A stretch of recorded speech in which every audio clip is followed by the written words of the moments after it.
Welcome to Sunday Morning at the Marxist Forum, which is a project of the Institute for the Critical Study of Society. This session is being recorded and will be posted on YouTube in a day or two. At ICSS, we're committed to studying and applying the theoretical achievements of Karl Marx to the struggle to overcome capitalism and its effects, including exploitation, oppression, and war. We respect all the organizations and parties devoted to the fight for socialism and strive to enrich their vital work with our presentations. We are happy again to host Victor Grossman to our forum, speaking to us from his home on Karl Marx Allee, Berlin. Victor was born in New York and attended Harvard College, where he became a communist. In 1952, he swam through the Iron Curtain to escape political persecution by the US state and ended up in the German Democratic Republic, where he had a long career as a writer and archivist, including managing a collection of Paul Robeson's documents and memorabilia. He continues his work today in a temporarily bourgeois republic of a united Germany. Once again, Germany is at the center of developments in Europe, not necessarily in a good way. Victor's talk today is entitled Germany, Going Up or Down, a Boon or a Bully. Please join me in welcoming Victor Grossman. Go ahead, Victor. Good evening. Good evening. First of all, I'll mention that swimming through the Iron Curtain sounds very difficult. It was a river. It was the Danube, which I swam through from west to east, which was the wrong direction for most people, but turned out to be the right direction for me, frankly, because I've been living quite satisfactorily here ever since, and that was in 1952. To get right into the subject of Germany today, of yesterday, because this is a week of anniversary celebrations and commemorations. They just completed an anniversary, not a round one, of the unification of Germany. It was with all the usual celebrations and speeches, etc., held here, congratulating each other, the statesmen, on how they had overcome the terrible dictatorship here in East Germany, following the terrible dictatorship of the Nazis, as if they were both the same, and how we can congratulate ourselves on now it's 34 years of freedom and development.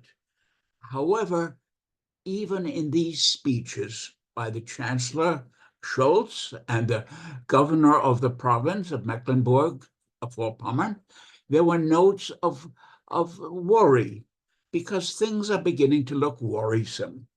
And in examining the reasons for that, it's good to mention that the 7th, that's tomorrow, will be a very different anniversary, a round one, the 75th anniversary of the founding of the German Democratic Republic, where I lived where I lived almost its entire existence.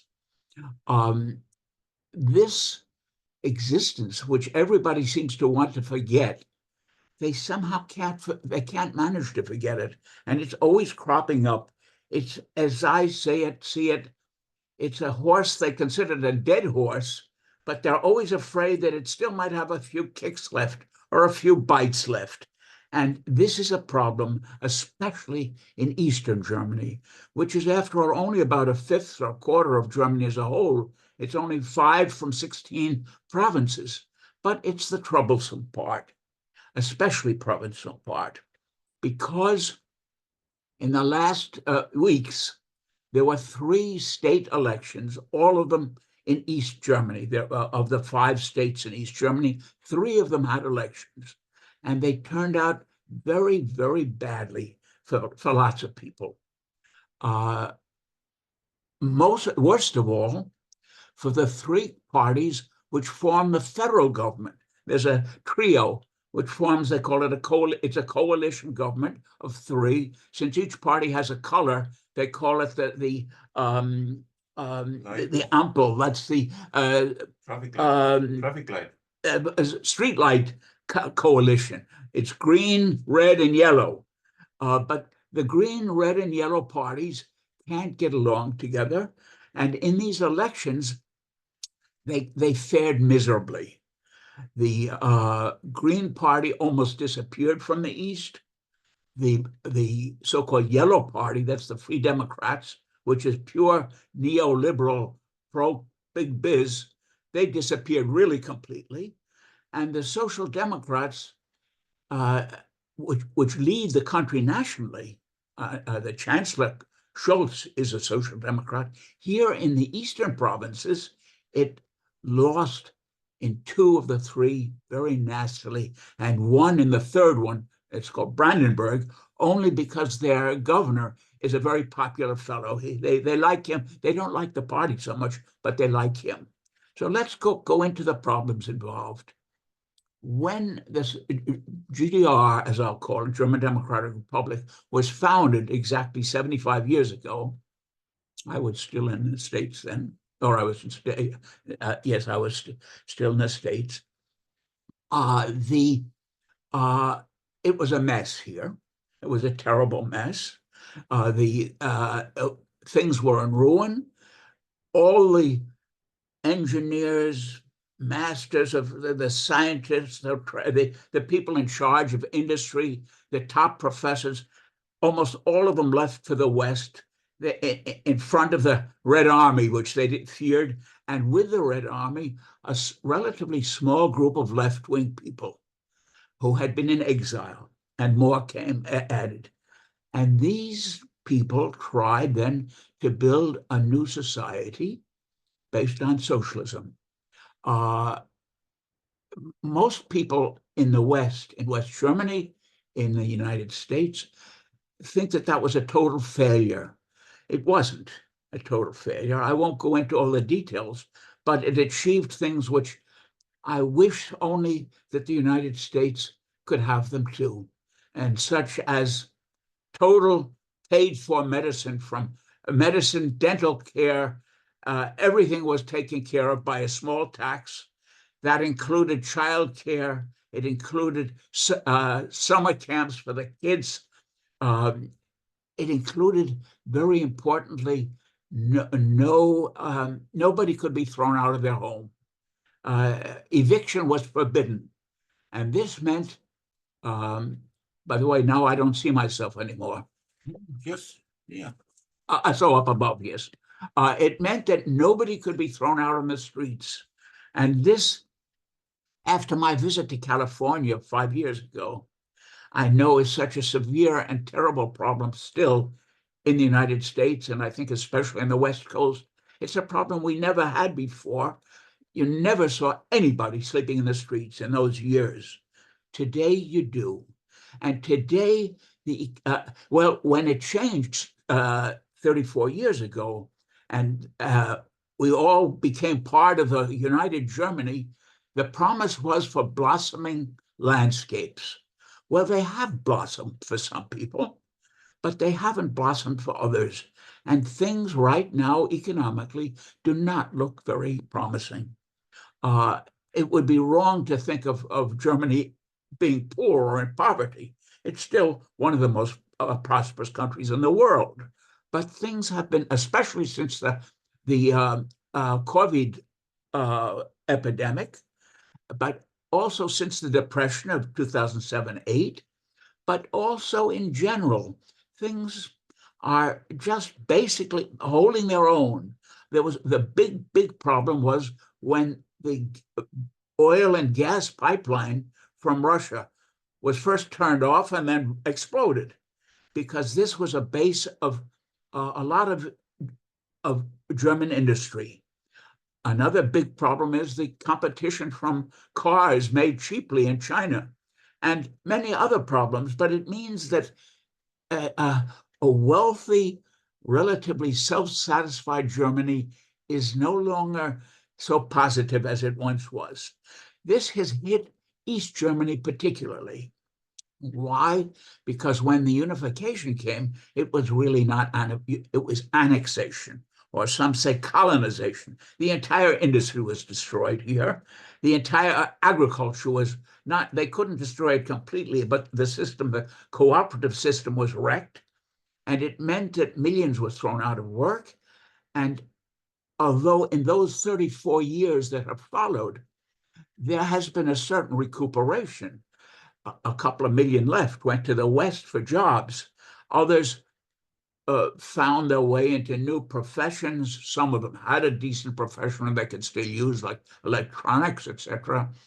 Some big companies moved their built factories here. The most famous one is Tesla. Tesla has a huge, Musk's biggest factory in all of Europe is just right next to Berlin. Lots and lots of jobs, chopping down lots and lots of trees in the same time, but easing things somewhat, but not enough, not enough. And this means that in East Germany, there is much higher degree of dissatisfaction than there is in the West. Although there's plenty of dissatisfaction there too, especially in certain areas which are hit hardest, like in the Ruhr area, which was based on coal and steel factories. But here, great amount of dissatisfaction, and this turned in the first years after unification in various directions. Some just had to see to it that they could somehow make a living. Some people were very satisfied because now they could get all those fancy commodities that they couldn't get in the GDR, especially the fancy commodities and the trips around to all parts of the world, and rejoiced in that. But they gradually settled down in one way or the other over the years. However, as I said before, this is weakening. They were very, very angry, the people in the East, because Western experts, Western professors, Western journalists, Western judges, Western lawyers, they moved in and took over. As a matter of, in general, those were the second or third string people in the West who couldn't quite reach the heights they wanted. They came to the East and replaced all the people here with a know-it-all attitude. You simple people, we know how to do things. You've screwed things up all these years. We're going to show you how to do it. And they took over. Of course, this did not lead to happy welcomes on the part of the East Germans. They were very, very angry about this. And they still are dissatisfied because the main reins of power here are still held in West Germany. This means that the big companies have their subsidiaries here to a part, but there are no big companies here that run here.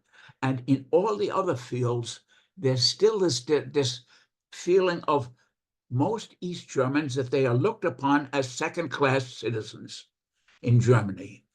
So what was the answer to that? Well, one answer was the Left Party. It started out as a resuscitation of the old ruling party in the GDR. It was basically a communist party, although it was actually called the Socialist Unity Party. It was the follower after saying we're completely getting away with all our old Stalinist bad features. We're going to be a new, open, democratic party and start from fresh. And there was a great deal of hope with this. There's a great deal of hope. And in the first years, they were so treated so badly in the West German press, which took over here, the media, that there were lots of prejudice. But over the next 10 or 20 years, this Left Party, which then joined with a group from West Germany, dissatisfied leftists there, who were unhappy about the sellout of their labor union leaders and their social democratic leaders, and formed a new group there, which combined with the one here to form the left party, in German Linke, die Linke. And the Linke was able to make great progress in those first, especially after 2000 and 2005, when things got really bad, then also in the recession, and the Social Democrats sold out.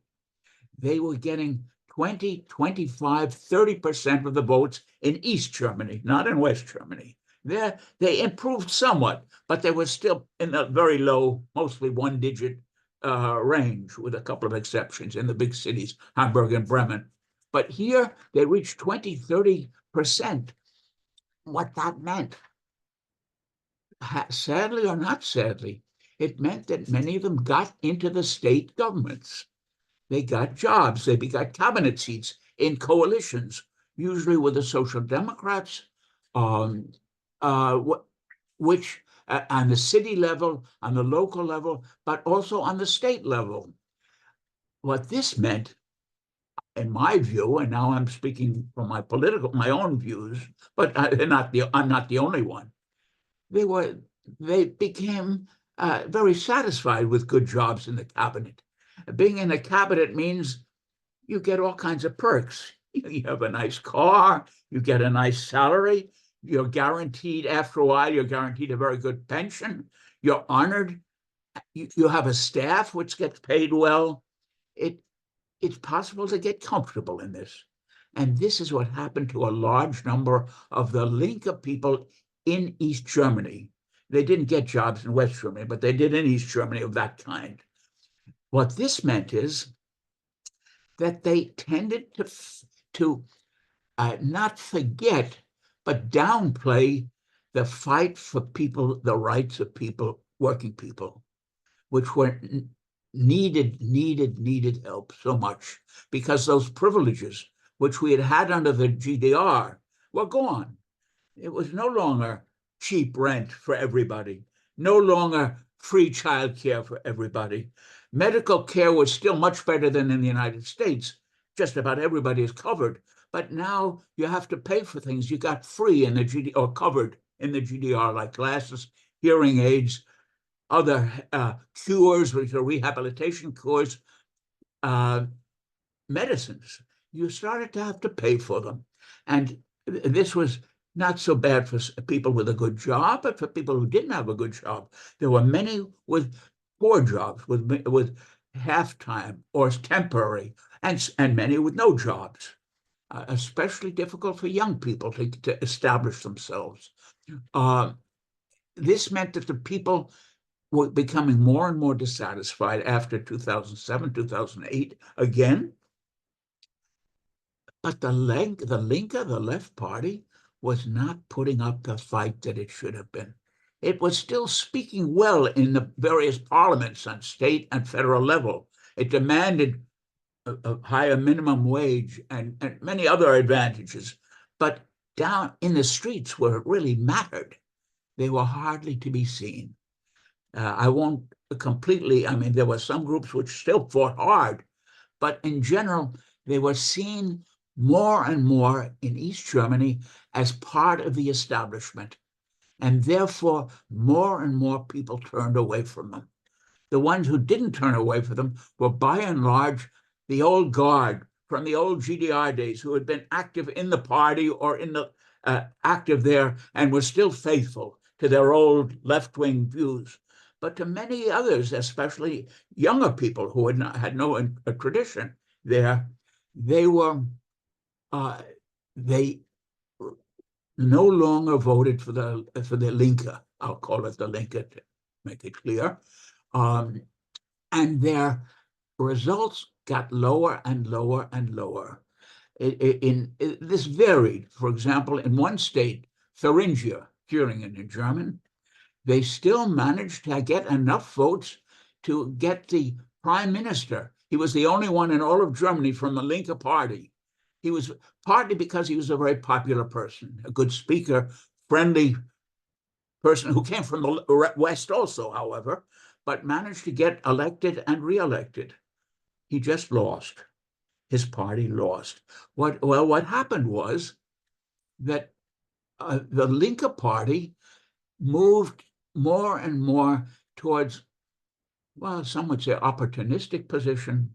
You can call it what you want, but it was not a fighting position. And almost none of their candidates, for example, were working people. Sometimes they were mostly professionals, intellectuals. To the extent that they were working people, it was usually white-collar jobs. Almost no blue-collar workers were candidates. And people noticed this.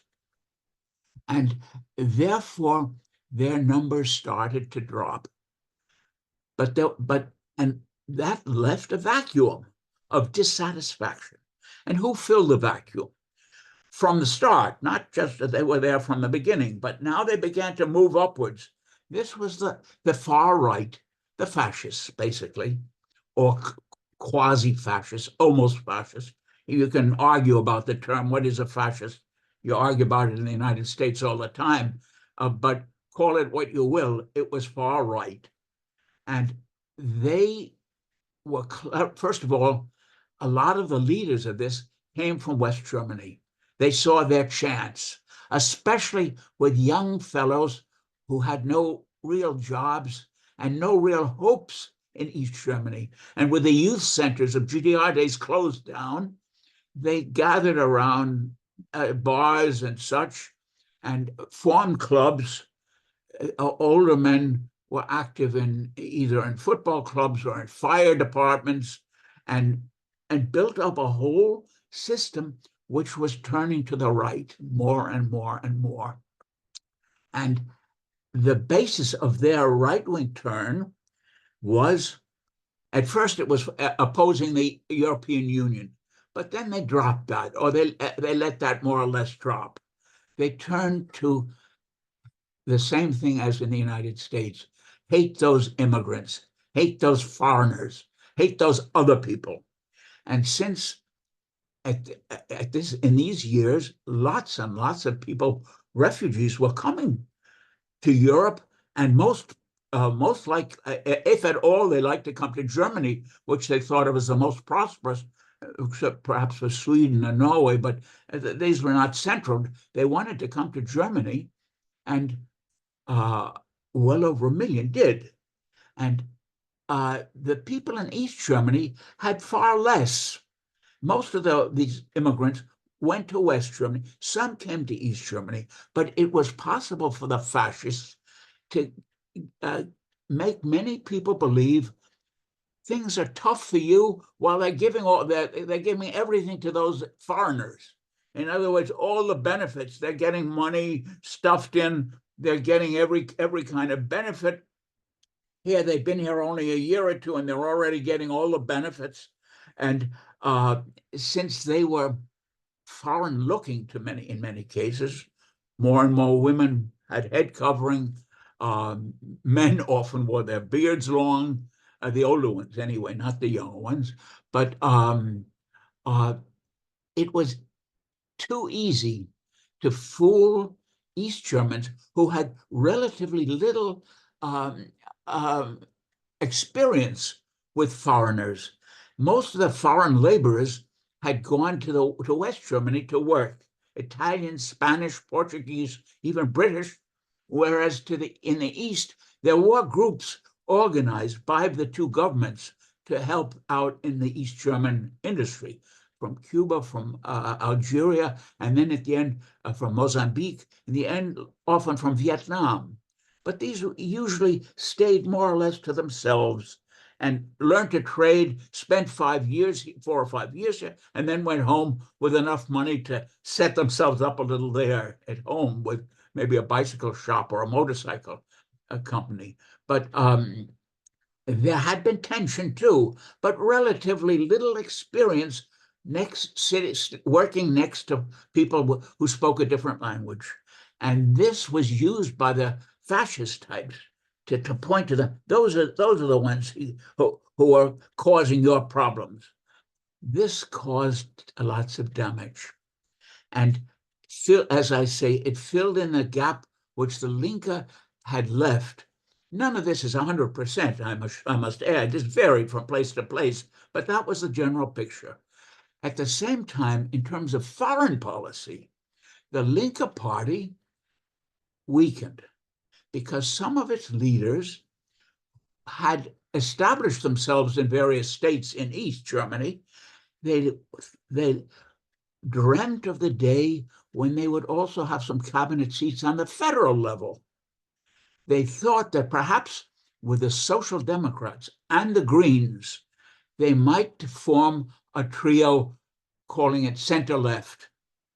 What this meant, however, was, first of all, abandoning any radical talk about, well, you could say the word socialism. That was not so taboo here as in the United States before Sanders. You could say word social, but not really, not getting rid of the monopolies. You didn't talk about that. You talk about improving things, of raising the minimum wage, of helping pensions and children, but not of any major changes. And most important, in foreign policy, this section of the Linke Party, which was in leadership in the Linke Party, also abandoned its opposition to NATO and to the expansion of NATO led by the United States, which, although in 1990, it had been promised that with unification, NATO would not move 1 inch eastward. It didn't last very long, and it began to move eastward, and not by inches, and not by yards, by kilometers and hundreds of kilometers. First of all in East Germany, then in Poland, Lithuania, Latvia, Estonia, Czechia, Slovakia, Bulgaria, Romania. One by one, each of the Eastern European countries was taken up into NATO. And NATO's rules are, if one is hit, we have to all unite to support it. Well, the main one, the United States, has the atomic weapons, and so does Britain, and so does France. This meant that NATO, with a possibility of atomic weapons, moved closer and closer and closer to the Russian borders. There were 2 gaps left.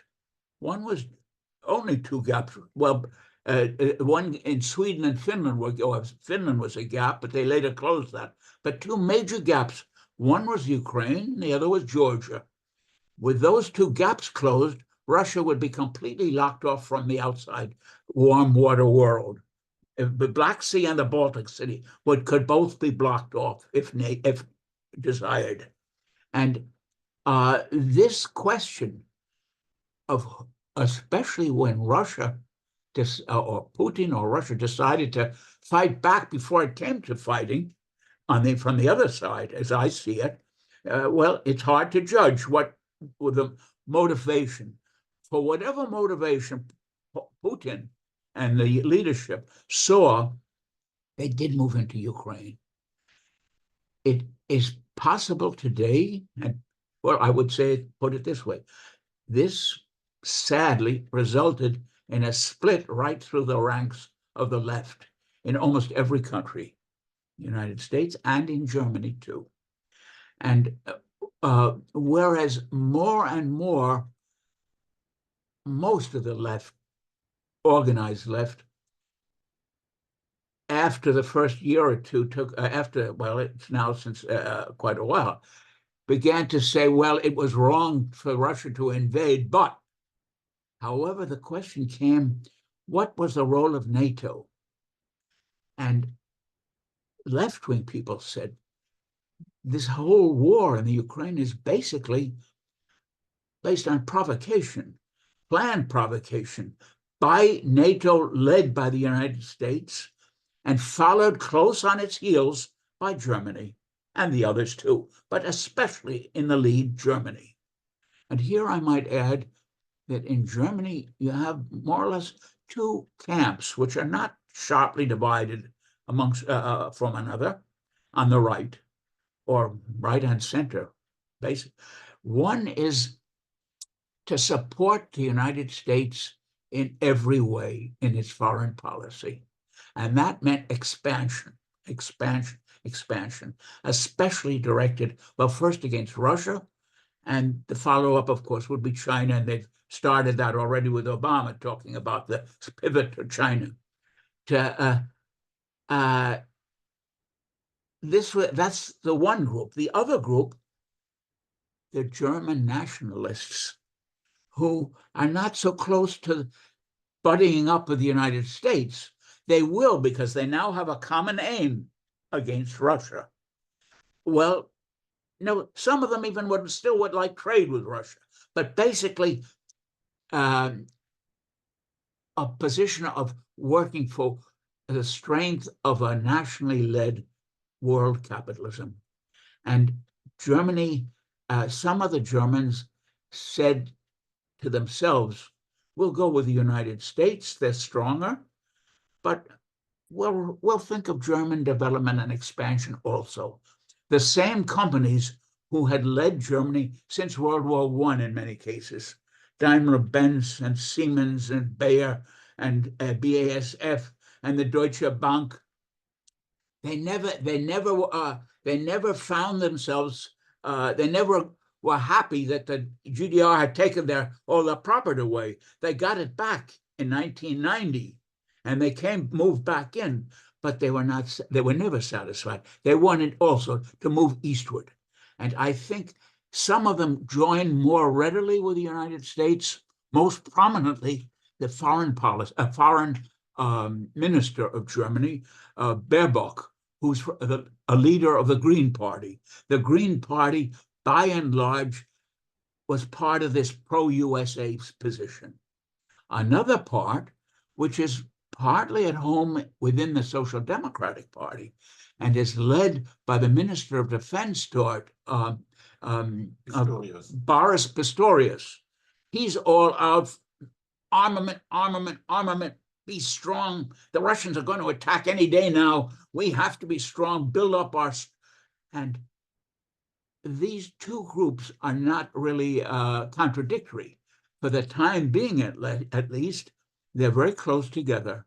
And they're based on building up German militarism just the way it did before 1914 and in the 1930s. They're out for Germany to be strong with or without the United States, with or without Trump or Biden or Harris or whoever, and they're dangerous. What happened in East Germany? First of all, altogether, in the Linke Party, among those who are more ready to make compromises, they began to speak less and less against NATO and more against Putin. They denounced both sides. But less and less mentioned NATO, and less spoke of the fact that NATO had moved closer and closer to strangle basically Russia, which was so obvious if you look at any map and see not only the countries, but even the bases completely surrounding Russia. They toned that down because if you want to get into a compromised government, you have to make some compromises, is what they said. This position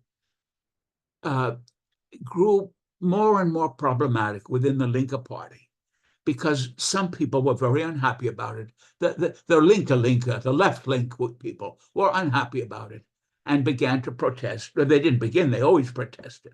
But they lost out at the last Congress. They were outvoted.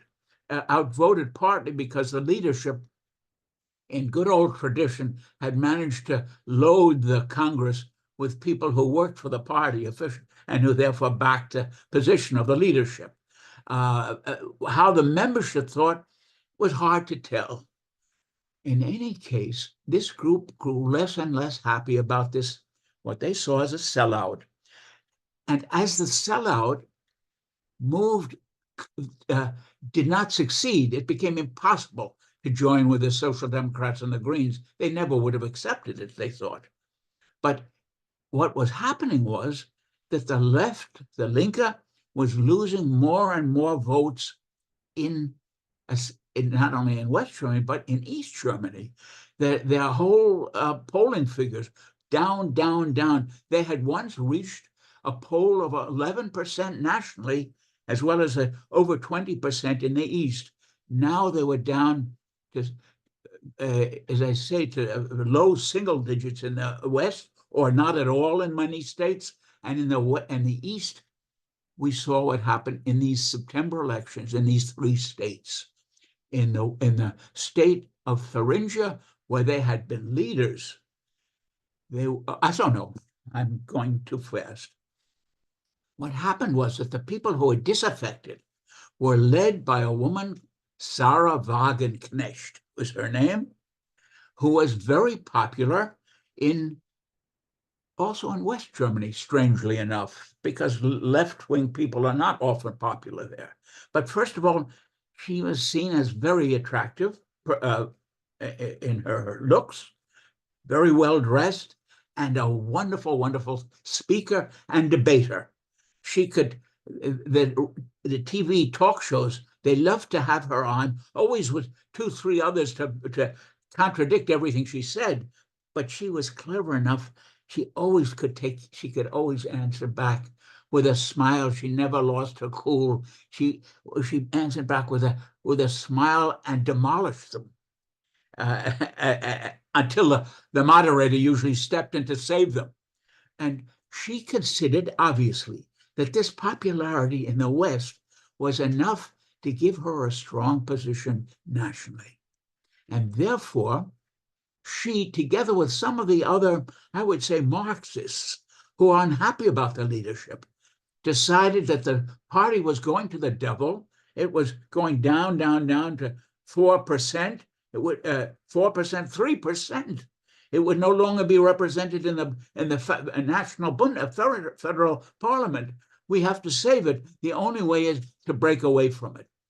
And so last January, led by the Sarah Wagenknecht, they broke away and formed a new party, which was called, in English, the Sarah Wagenknecht Alliance, a rather peculiar name for a party, to name it after their leading person, which is also a problem, which does not make everybody happy, because Sarah Wagenknecht obviously felt that her personality would ride this party to great success.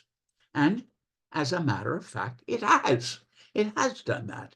In these 3 elections in the East, her party outvoted the old Linke by far, 3-4 times as many votes, pushing the Linke down to almost oblivion in those 3 states.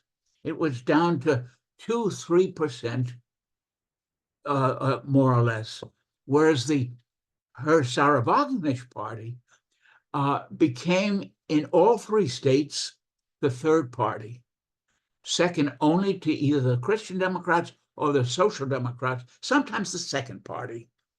It was so strong. Interesting. Yes, it got more or less 30% for a left-wing party. This was unheard of in Germany, actually ever. However, there were questions about this, and there are questions. First of all, I should say there were some people within the Linke Party, the Marxists, who said, we're not going to join, we're not going to quit, we're going to keep fighting within the Linke Party, which means that now you have virtually 3 parts on the left in Germany. You have the Wagenknecht Party, you have the Linke, which is split between the old guard, who are more opportunistic, or let's say reformistic, and the left-wing Marxists. And this, who will win out? Well, in the elections that just happened in the East, the Wagenknecht Party won out very strongly, as I mentioned. The remaining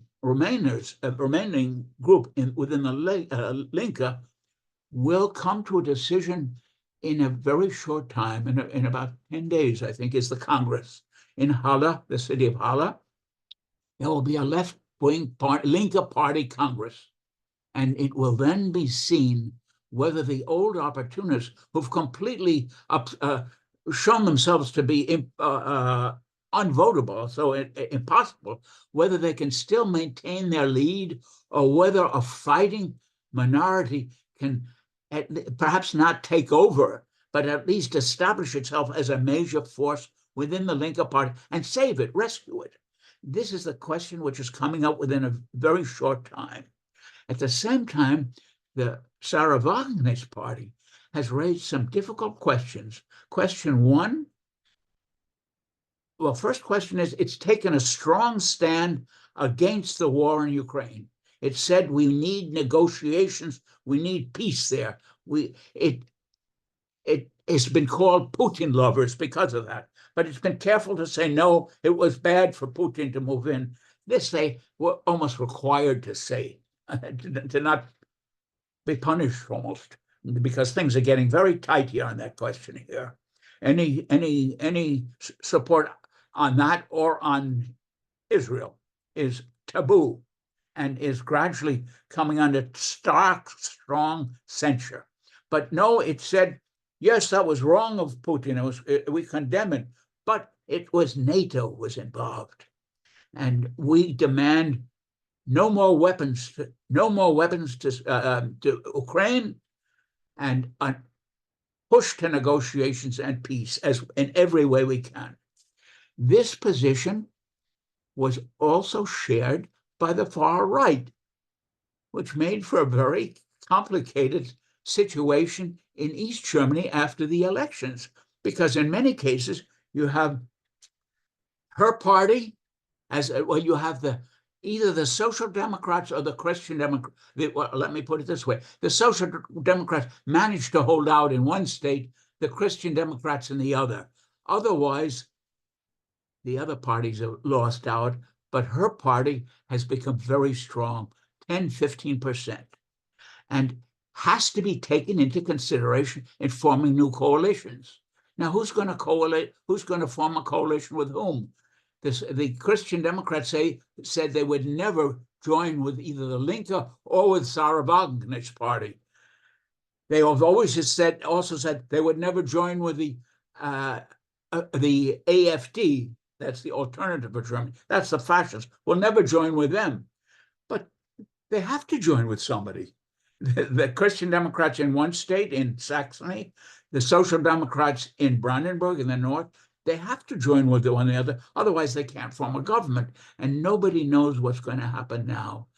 As for the Wagenknecht Party, it took this strong position against the war, also against Netanyahu's terrible war in Gaza. It took a strong position and got lots of support for this. However, the support was conditioned because they also took a position like that of the AfD, this right-wing group, against immigration. They said we should not encourage all that immigration. It's really wrong. The immigrants are given better treatment, and it's at the cost of German workers. They didn't say it in quite the same terms as the right-wing AfD, but much too close for many people's comfort. It sounded in many ways like an echo. And of course, it meant possible votes. And many people said, she's saying that all the time to win votes away from the fascists. And many people said, now that's good. Even if we make compromises with them, at least it's taking away from these upper real fascists who are threatening to take over in Germany. However, it turned out in the end, it took very few votes away from the AfD. It took votes away from the old Linke, and to a degree from the Social Democrats, so that it didn't work out that way. At the same time, her Wagenknecht's position on economic questions has not been very Marxist in any way, or even really socialist. She was once a communist, a leading communist, but now she says we must go back to the good old days in the 1960s of Earhart. That was a social market economy, things went well there. We have to think be against all those terrible monopolies and against American monopoly, but we have to think of the middle class, the small businesses, etc. Well, of course you have to think of them, but this largely, it doesn't completely ignore, it mentions them, but largely overlooks real working class needs for a real change and getting rid of those monopolies. It's put that on such a back burner that it's really hardly burning anymore.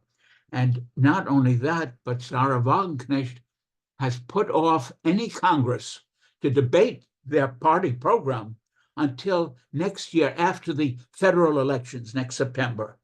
There's no debate.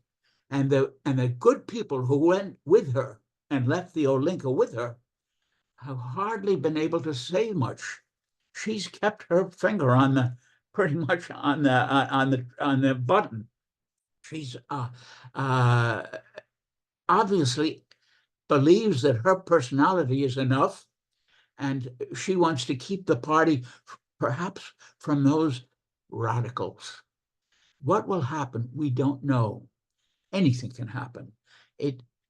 I'll close, though, with one good thing that happened in a way. A few days ago, on the 3rd,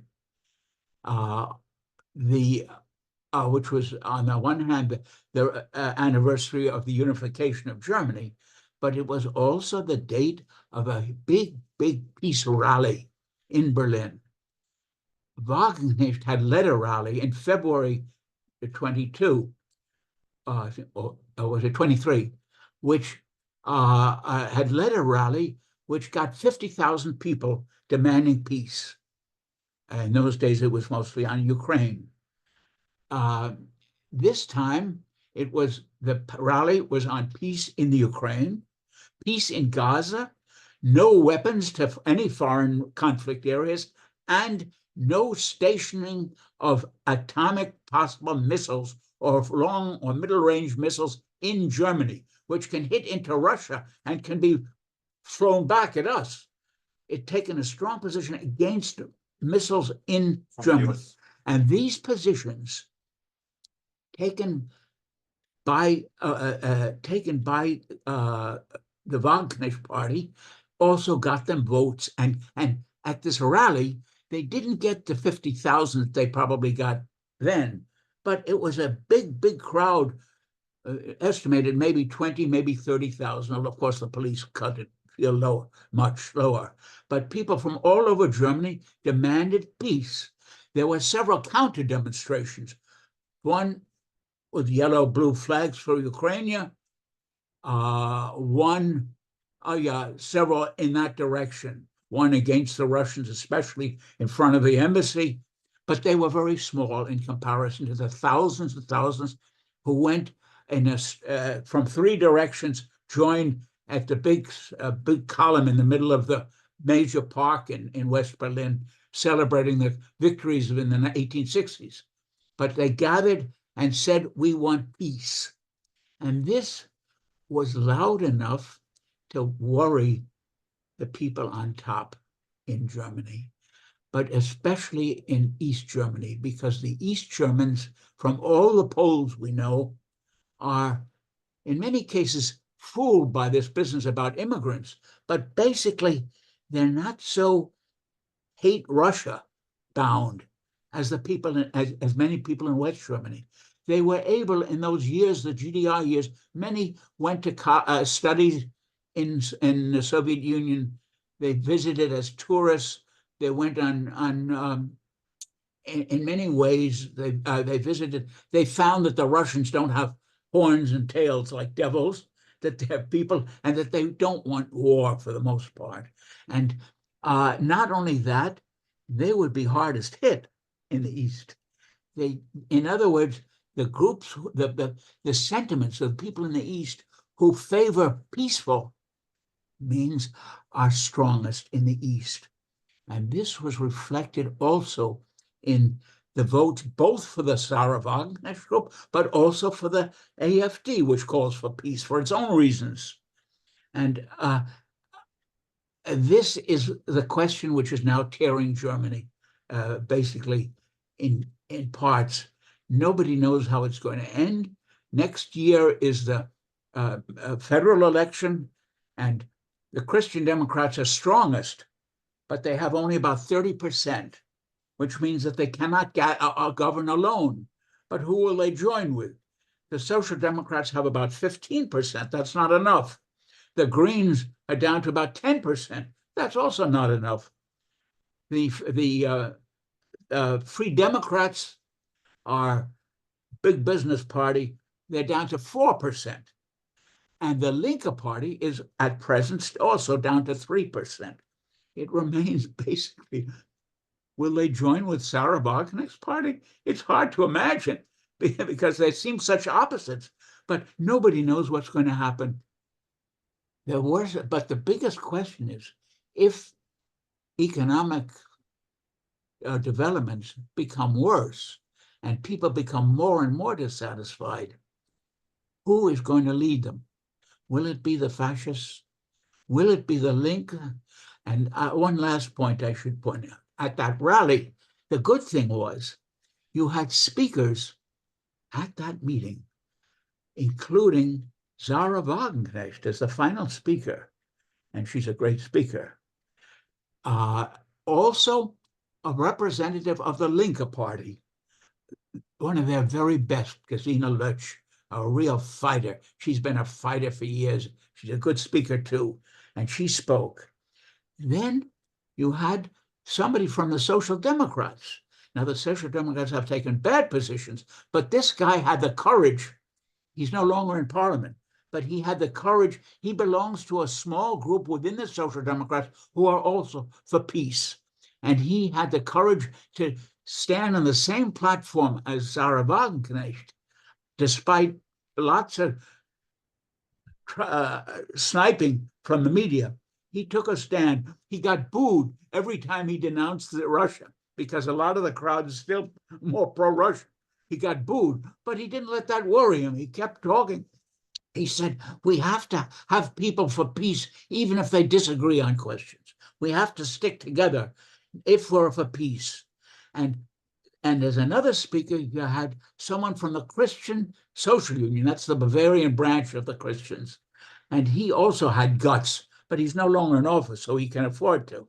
He took the same stand. He said, I disagree with lots of what they say. I'm not a socialist, but I'm for peace. And for peace, we have to fight together to stop because there's signs that this is getting worse, more and more, and leading basically to a danger of atomic war. And now we see that not only in the Ukrainian war, but also in Gaza and especially in Lebanon and with Iran, because obviously Bibi wants a war to save himself and to save his position and to expand, because his position, his group is the third in a trio now out to gain power in the whole world, led by the leading powers in the United States, not the people, but the powers that be, starting with Amazon and the people from California, but also the big armaments people, together with a similar group in Germany and some in France and England and elsewhere, but joining with those in Israel who are also for expansion. And these are the dangers facing us, and how we answer them, and how we finally find some kind of a fighting spirit again to fight back and to stop them. We'll have to see in the weeks that come. That's enough for now for me. Thank you, Victor. Before we go on to questions, we have a few announcements, particularly about our coming programs, which are quite interesting. Next week, on the 13th, we have Christopher Halali, who will speak on the imperialism and the split in 20th century socialism, which Victor has sort of given us an introduction to in Germany. Christopher will focus on the current situation in the international communist movement and various emerging contradictions and issues. And on the following week, the 20th, Grover Furr will discuss his new book, co-authored with Vladimir Bobrov, titled Trotsky's Communist Conspiracy, the case of Osip Piatnitsky. The book examines the conspiracy by studying the case of Osip Oranovich Piatinsky. So two exciting programs there. Keep your ears to the ground for more programs. We try to bring these interesting programs, and we study a lot of what's going on the internet and so on, but we miss a lot of possibilities. And we depend on members of our audience, of our community, to make suggestions and inputs and criticisms of our programs. So your participation, not only in the questions and answers, but in other ways, is vital to the work of ICSS. One other way to support our forum is by forwarding the reminders, the announcements of the meeting to your contacts. We need to, for the benefit of all, to get these programs out there to as large an audience as possible, not only on Zoom, but on YouTube. So please do that. And you can look on the website, icssmarks.org, for all the details on how you can participate, and also a lot of information on past programs. We have a large archive of recorded programs, which I think are a real resource for people trying to research other topics. So with that, let's go back to the meeting and the question and answers. I'm going to try and go as much as possible in order. The first two are Mike Hoey, followed by Roger Harris. Go ahead, Mike. Yes. My question is about the Politische Stiftung, the different think tanks that the political parties have. So will Sarah's group, the BSV, the Bundeswehrvereinigung, will it get its own think tank similar to the Rosen-Luxemburg or the Friedrich Ebert Stiftung? If they have a think tank, the BSV. The BSV, if they have a think tank like the Rosa-Luxemburg Stiftung. The AFD. The BSV. So Sarah Wagenknecht. the BSV does not have a think tank. It's too young. It doesn't even have organizations in all 16 states. It has them only in Berlin, in the states where there were elections, and one or two others. It's just forming. And of course, a think tank is usually subsidized by the government. They're not in that position at all as yet. They don't have a caucus in the parliament. Neither does the Link anymore because they're too few. So they don't have a think tank. Okay, thank you. Next question is from Roger Harris, followed by Alan, followed by Bill Mayer. And incidentally, I'd like to just remind people to keep that question simple and short, maybe 2 minutes, and then we can get to all the questions within the time limits. Go ahead, Roger. Okay, thank you, Richard. And Victor, thank you very much for joining us. It was really a pleasure to have you come, and we really appreciate you taking the time to explain and break all these things down. I was wondering if you might want to comment on the larger geopolitical context of Germany in the world, and particularly in the context of the conflict between the United States and what is emerging as a kind of counter-hegemonic group. Some people call it multipolarity, whatever you want to call it. But it seemed that, and from the view of here, it seemed like that Germany for a while was looking to play an increasingly independent role from the United States and take on leadership particularly within Europe. But that it seemed that more recently with the Ukraine conflict that not only was there a Russian incursion into Ukraine, but the appearances is that there was a U.S. incursion into Germany, particularly in the context of the deteriorating economic situation in Germany, where it appears that the Germany, as in certain cases, has subordinated its own economic interests to those of the larger imperial project of the United States. And particularly, we talk about the Nord Stream pipeline explosion. We're talking about things like that. So Yeah. I wonder if you can comment about that and maybe look into the future. Is Germany has more or less, rather than integrated with Russia, where there seems to be good synergies and economic mutual benefit, it's actually cut itself off from those mutual benefits. So if you could speak to that, I'd appreciate that. Yes. Am I on again? Yeah, Yeah. go ahead. Well, I think I alluded to that already. There seem to be, I would say, two main elements. One is closer to the United States. One is more interested in developing German strength.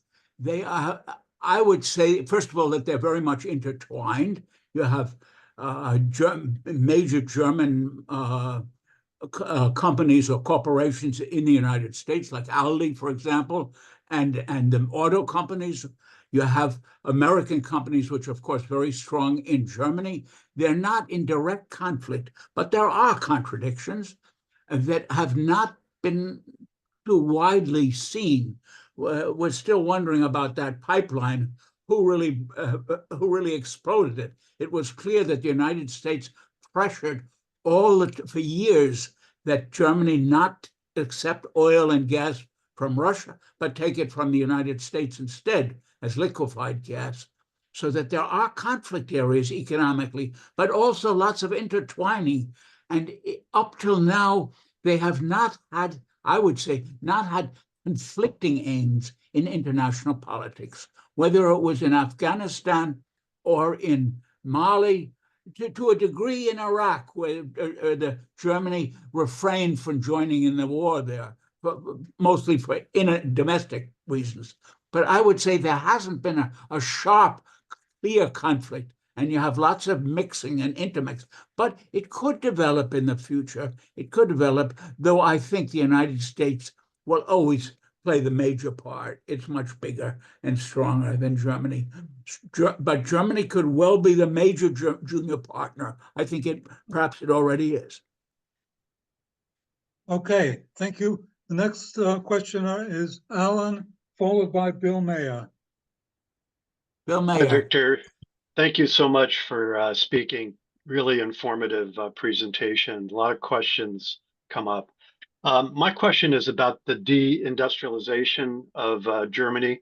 It's clear that the cutoff of cheap source of oil has had an impact on the economy. Can you say just a little bit about how much of an impact has it had on the East and the West? And how has it affected working people in Germany? I would imagine, are they losing a lot of factories closing down, moving away, etc.?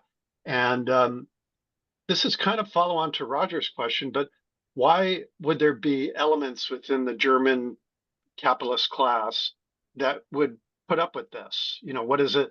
It would seem that they're being pressured, in some cases possibly ruined. Why would they want to still go along with the program? But my main question is about how serious is it and how does it affect working people? Thank you.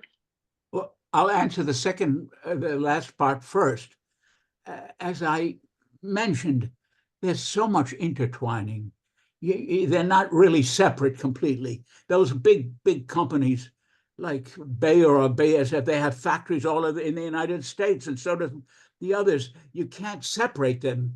And that would explain why it hasn't been a sharper conflict, I think. They're both, their major objective in the world is, I would say, at present, to destroy Russia as it is now.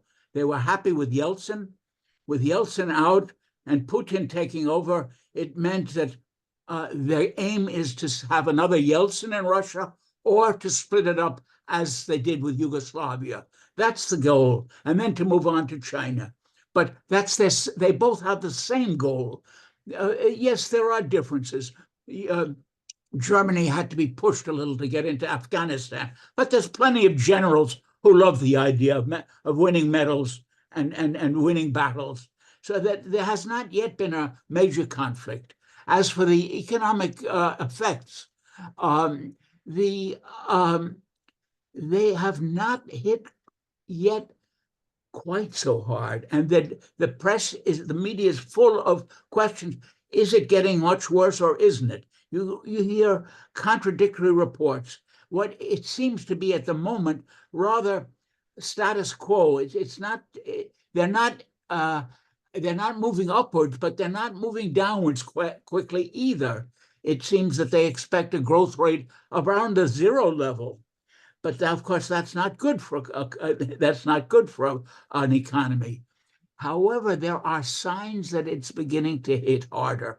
First, of course, the whole energy question means paying for expensive American liquefied gas instead of the cheaper Russian imports means that a lot of companies, big and small, are hit hard. And this is having a definite effect. It has not yet led to, I think, to much unemployment. It did lead, other questions.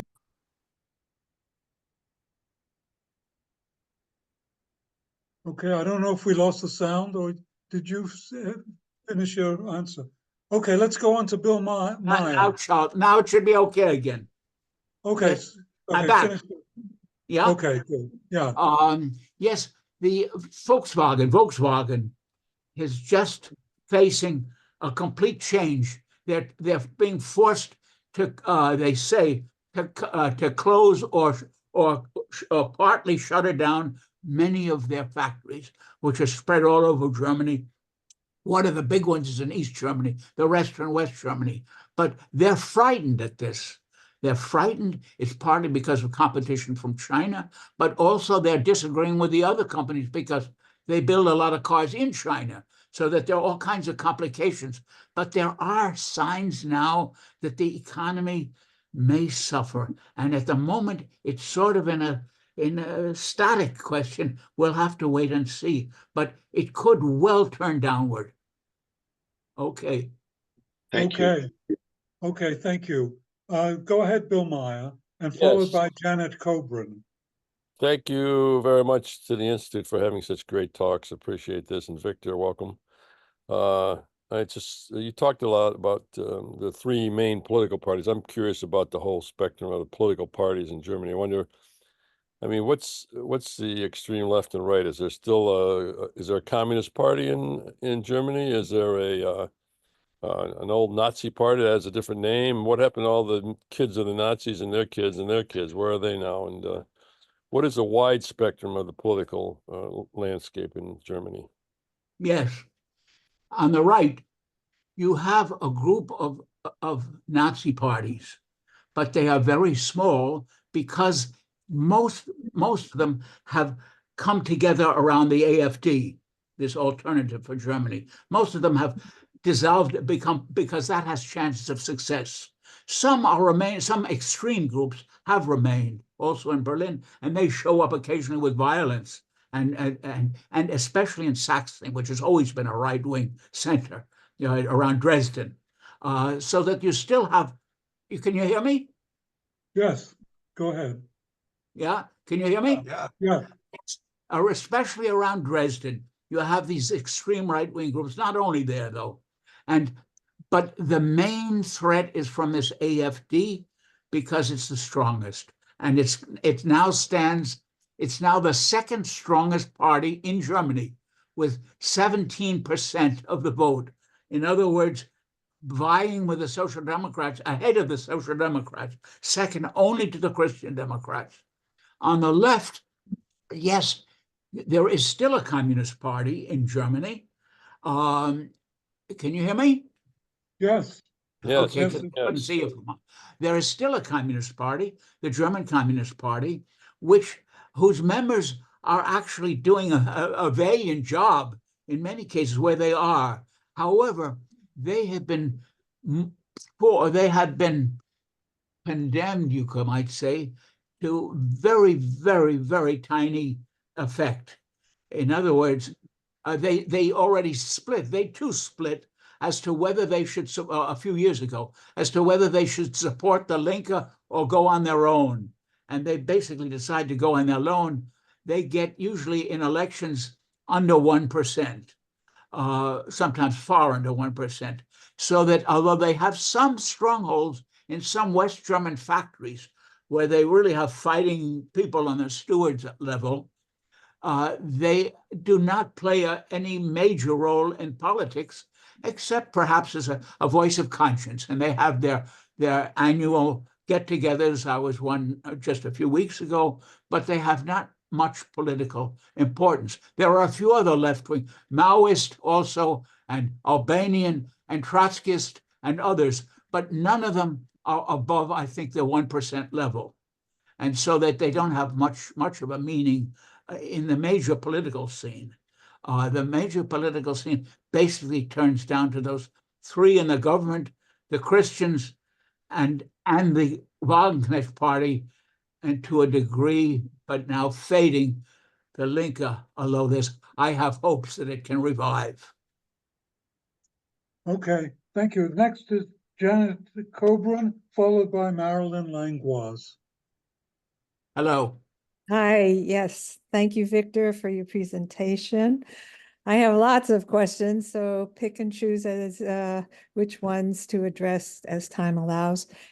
Prior to the unification of Germany, what percentage of the population of the GDR were communists or supported communism? Hold on one sec. Shall I answer that now? Sorry. Yeah. So let me just continue. Yeah. I know this is a big ask, but I'd also like you to talk about the history of Germany's relationship with Israel. And related to that, would you talk about repression, censorship, and freedom of speech in Germany around the Palestine issue, especially now? I understand that Germany's anti-Semitism policy has gotten to the point where even Jewish Germans have been arrested for speaking out. Okay, let's give them a chance to at least go with those. Yeah, let me just finally just do Germans support the neo-Nazi influence in Ukraine, and how many US bases are there in Germany? Okay, I'll see how quickly I can do that. First of all, in the GDR, when it was unified or annexed, they had an election in May 1990. And those who voted for then it was the Party of Democratic Socialism, it was the follow-up of the old Socialist Unity Party, got 16%. And I would say that 16% was the base, which enlarged in opposition in the years, in later year, after 2005, 2000, but then decreased again till now. It's almost only the old faithful who are left, and they're dying out very, very rapidly. But basically pro-GDR strongly, about 1/6. And I would say that a very large number of the remainder were not anti. They varied. There were about 15 to 20% who were very anti-GDR, and the rest were more or less satisfied with things the way they were, somewhat jealous, though, of the West always. And when the chance came to choose the better chance, they took it even though they were not necessarily anti-socialist? That's the first question. It's a very much quarrel over. And by the way, many people still say, in the GDR, some things were bad, some things were very good. And they point especially to housing, schooling, childcare, women's rights, especially the latter, childcare. And so the second on Israel, the official view is supporting Israel is official state policy of Germany from the start. And in my view, supporting Israel with no questions was the price which Germany paid to get accepted in Western society again after 1945. To talk democracy and to say we support, we regret all that. This was basically surface, because below the surface, there was plenty of, the fascists were still pretty much in charge here, as opposed to the GDR, where they didn't talk so much about, in fact, too little, I would say, about the Jewish angle, but they threw all the fascists out. Today, the question of supporting Israel is, am I still here? I can still hear me. Yes. It goes black here, that's why I asked, occasionally. Supporting Israel is, you must do it or you're taboo. In other words, it's a terrific pressure to support Israel, so basically Netanyahu, in everything he does. And to oppose, you never hear in the news, you never hear the word Hamas, except you hear the terrorist Hamas every time. Even when Gaza is being blasted to bits, it's the terrorist Hamas only, not the other side. And and as you indicate, yes, they closed down a big conference on Palestine rights. They closed it down with cops moved in and shut off the electricity because some of the speakers were supporting Palestine. The parades in favor of Palestine have not been forbidden, but have been limited and harassed in every way. They have not dared to forbid them because that would go against basically constitutional rights. But they've harassed them and thrown people out just as in the States. And this is getting worse, I would say. We'll see tomorrow how the parades go, because there will be on both sides pro-Netanyahu and anti-Netanyahu and pro-Palestinian. We'll see because there are many Arabs and many of them with family in Gaza and now in Lebanon. And so that it's an emotional question. So third question, let's see, I wrote it down, but I can't. So censorship, that's what I was speaking about. And the neo-Nazis, let's see, I forget what the question on that, but perhaps I'll leave it at that for now. Okay. Okay. Okay, we'll go on to Marilyn Langlois, followed by Eugene Rule. Judith, could you please mute yourself? We're getting interference. Judith Osterman. Oh, Okay, Okay, go ahead, Marilyn. Can I go ahead? Yes. Okay. Thank you, Victor, so much. It's really great to see you again after meeting you in person at an event in Los Angeles 5 years ago. So glad to see that you're doing well and as sharp as ever. Thank you very much for your presentation. I'm really interested in learning more about the Sarah-Wagenknecht Alliance. If I'm not mistaken, she also, am I okay? Yeah, go ahead. She is also is in favor of kicking out all the US bases out of Germany, which I'm surprised hasn't happened yet because Germany is, after all, under US military occupation since World War II. But can you tell us about some of the other prominent leaders in the BSW? For example, I believe parliamentarian Sevim Dagdalin is one of their leaders, and I've heard her speak. She's excellent also, and perhaps there are others. So tell us more about that, please. Thank you.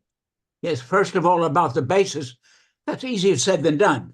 Those bases are there with their weapons, and Germany here was, although it's actually against their rules, their laws, they had to keep them, whether they wanted to or not. A lot of them wanted to, but whether they were, the United States would not just move those bases out. That's their base for their entire military strategy in Africa.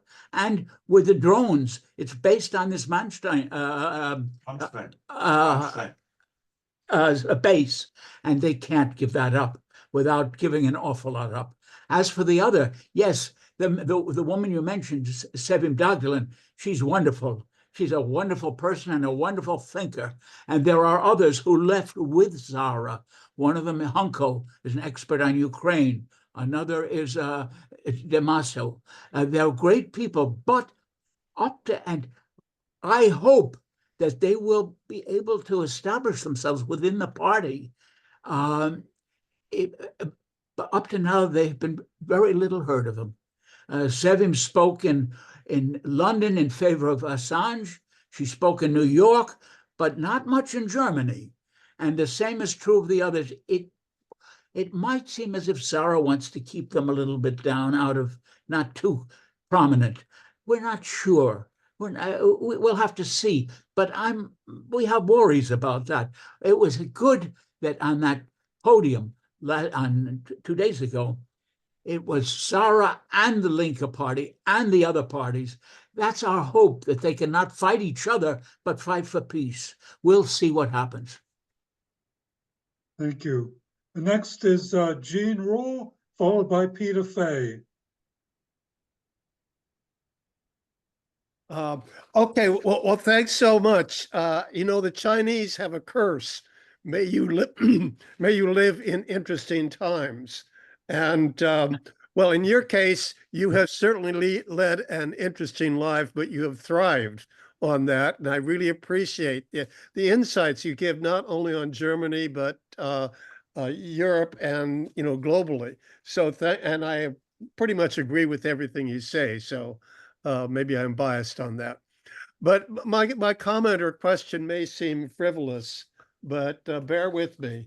I don't know if you know this book, Why Women Have Better Sex Under Socialism, which may seem frivolous. But let me just read a couple of things from Kristen Godsey, the author, that she spent years researching what happened to women in countries that transitioned from state socialism to capitalism.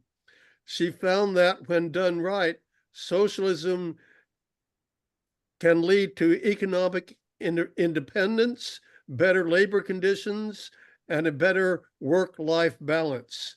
Capitalism, it turns out, is the enemy in the workplace. Capitalism creates the wage gap between the sexes so that female employees are underpaid and overworked. It reinforces the gender stereotypes at home too, where women are treated with a second shift as caregivers. And I just want to know if you would care to comment on that. Yes, I know of her writing. In fact, I've corresponded with her, and I was happy that she was very honest on this question. And there's lots of truth to it. They found that the equality for women meant, first of all, that they were independent, that well over 90% worked, which meant that they were not, they could not be dominated so easily by husbands who were either violent or alcoholic or simply very, very lazy. If it got too bad, they could say, go to hell, because they could establish themselves independently. Not that divorce was a good thing, but it was always possible and relatively possible. So that women had a much more independent status here. Of course, always the heavier burden laid on them, with children usually, depending partly on how advanced in thinking the husband or the male partner was. how much he helped or didn't help. But in general, they had a much better starting point, especially because childcare was virtually free. I might add here that they, because of sex life question, I don't know how many know it, but very, very popular in the GDR was nudist bathing. The beaches of the east of the Baltic, about a third of them were nudist beaches, and every lake had a nudist section, not even segregated from the other, separate but not segregated. And in general, polls found that not only women but couples in the United States were much more satisfied with their sex life than those in West Germany. It was an interesting point shortly after unification. And people in general were more relaxed and happier in their families and less worried about making money in competition. So that's not an unimportant point, which she mentions in her book. By the way, I wrote about it in my own book too. You can read it in my book too. Okay, well, thank you so much. Thank you. Next is Peter Fay, followed by Raj. Hi.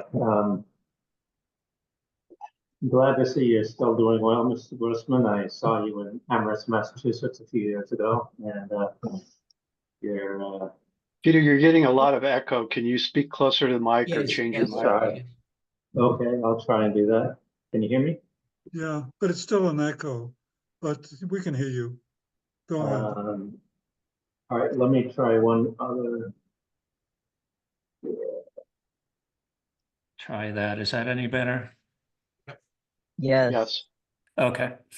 So I'm going to ask a question that's maybe not as important or exciting as the last one about sex, but a small question about nuclear war and the end of the world as we know it. So as you know, a couple of weeks ago, Keir Starmer and Tony Blinken showed up at the White House hoping to have Biden sign an agreement to allow Ukraine to launch long-range weapons into Russia, provoking, perhaps risking the provocation of a full-scale war with Russia, between Russia and NATO. And of course, Putin responded with an outright challenge that said, you know, Russia's response will be an all-out confrontation with NATO, not a confrontation with Ukraine.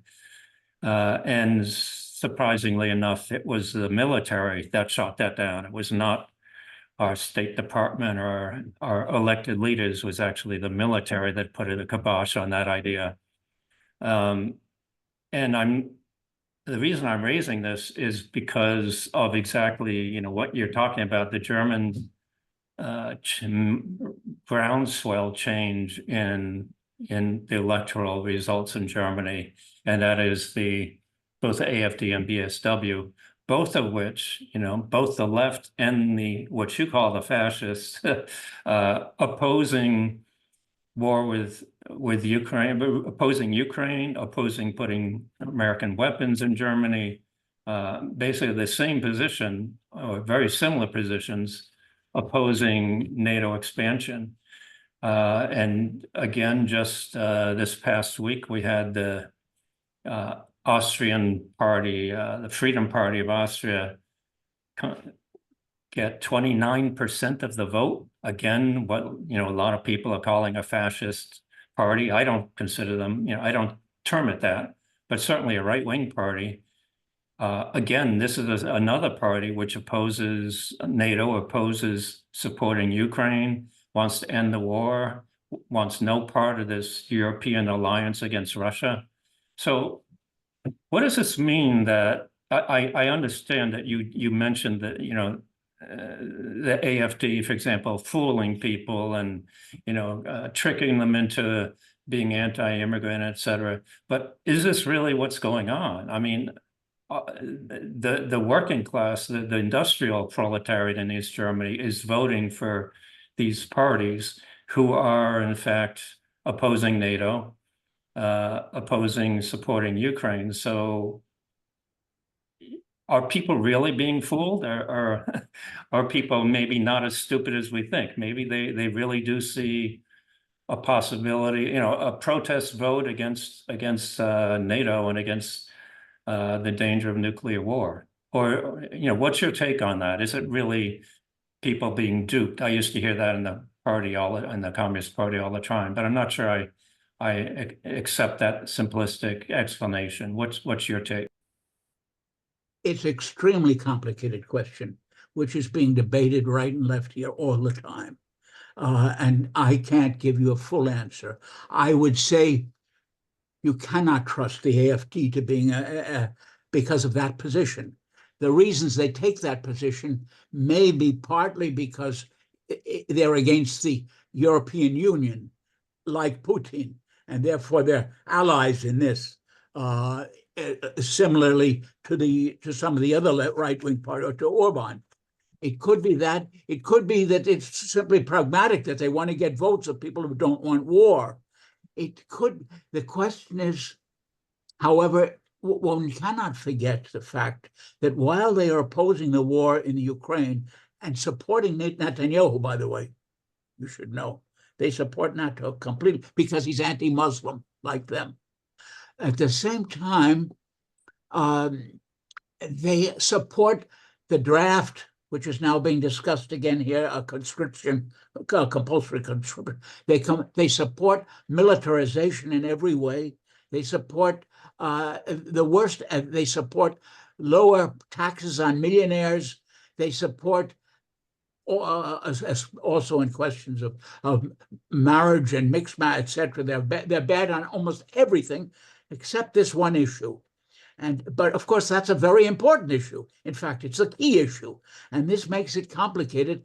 Also, it will be raised in the question whether the Wagenknecht party can possibly ally with them. Many people would say, no, impossible. But it's become a possibility because in Thuringia, there are only 3 parties. Who's going to, it's like the game hand, paper, scissors. Who's going to win? Which is stronger? And we don't know. And there are some very intelligent people in the AFW. The woman who's becoming the top leader, very intelligent and very good on something. But when you hear her talking about foreigners, she's just as rotten as Trump. She's just as terrible and vicious and racist. So what do? I can't give you a full answer. One question I have is, what is the policy of the AFD?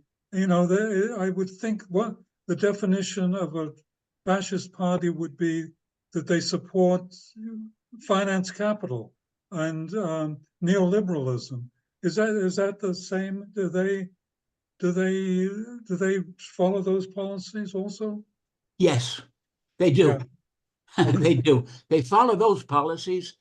They call for equal taxes on everybody, and you know what that means.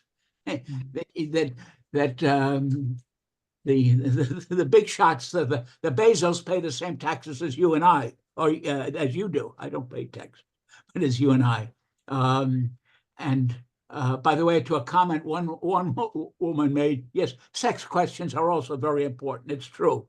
But of course, most important now is the question of atomic war. And therefore, we have to be very careful in how we choose and who we work with. And it's still an extremely complicated. The Linke leaders, the reformist leaders, refused to support Sarah in many ways on the peace question because she's not outlawing any participation by AFD people or right-wing people. They say, you're not drawing the line sharp enough against them. And this is an excuse on their part not to take any strong action against NATO. So that there are all kinds of considerations. That's a complicated business. I'll wait for the next question. Okay, the next question is Raj, followed by Citizen of the Planet. Wait, Okay, thank you, I didn't Victor. understand. So It's you, right? Yeah. Victor, I want to follow up on Peter's question to you a little bit. As I see it, I mean, in the United States, the Democratic Party defines Trump and his followers as fascist. You've said AFD is fascist. There is a party in France that is also defined that way. None of them actually want a war with Russia, and they want to have peace with Russia. And again, Putin is defined as fascist by the liberals here. So there's a lot of confusion thrown around, whereas I think, so I want to ask you, how do you see this situation? Because what I see as a vacuum is that communists have lost their vision. Their vision used to be going towards a communist society. In other words, what you described partially achieved in East Germany, where you lived. But now communists define it as accommodation with capitalist mode of production, just a little bit better standard of living for the working people within capitalism. So my question is, how can communist movement be revived? This is a very big question. I just want to know your thoughts, given what I have just said. Thank you. Well, I think about this question more than almost anything else. Also in my books, I've written about this question. It's a terribly difficult question. On the one hand, first of all, on the question of fascists, yes, I also agree we should be careful with the word, especially since nobody knows an exact definition. There are too many definitions, what it is really, what is a fascist, what is a fascist. And I tend to avoid it in my bulletins that I send out. I tend not to call AFD fascist. I say quasi-fascist or considered or very right-wing, but also because it's also not monolithic. You have different people in there. You have one leader in Thuringia who really, he's been extreme, and he seems occasionally to want to be a leader almost like Hitler. And he's the leader in Thuringia where they're the strongest. But there are others who are not like that. At the same time, and some people also say, like you, let's see what they want. I would say that they're very dangerous, whatever else you say about them. And they're definitely pro-capitalist. I agree with you. Am I still in? Yeah. I see only a letter. Okay. The question of a vision for the future, how much I agree with you that so many, since the downfall of the Soviet Union and the GDR and the rest, this vision was damaged severely and still is. And I wish always that the Linke Party would not abandon it completely. Of course, I don't like this. There are revolutionary groups here as there who basically are calling for revolution on next Thursday. And I think this is not only illusionary, but it can be very mistaken, and it can frighten a lot of people off who shouldn't be. I don't think we should speak of revolution tomorrow, but we should be working for socialism for tomorrow or for the day. We should not give up that, not only that vision, but also working for that vision. And what that means is organizing people to fight back together. That's the basic cause which the Linke neglected, and which I hope that Zara's party would take up, but which it has not as yet. I hope now that in this Congress, in the Linke Party, perhaps these forces will come out victorious or at least much stronger, because we need a party here and in the United States and everywhere which says we must organize working people, which with a broad view of that. We have to fight with others against the fascist danger, always. But we should never forget the fight to do away with the basic cause of things like fascism and war and the destruction of ecological of the world. We have to work to get rid of it, because they're to blame, those giant monopolies now mostly with billionaires. And you should never lose sight of this, I think.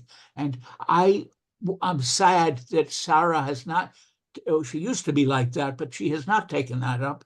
And I hope it can be revived here and everywhere. Thank you. Next is Citizen of the Planet, followed by Jim. Yes, thank you.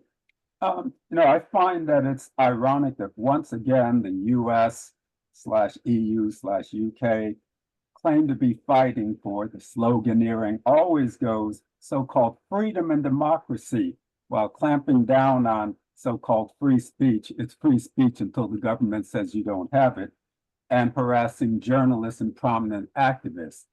So I wonder what people in Germany would think of that, although that's not my real question, that was just a rhetorical one. So I have two questions.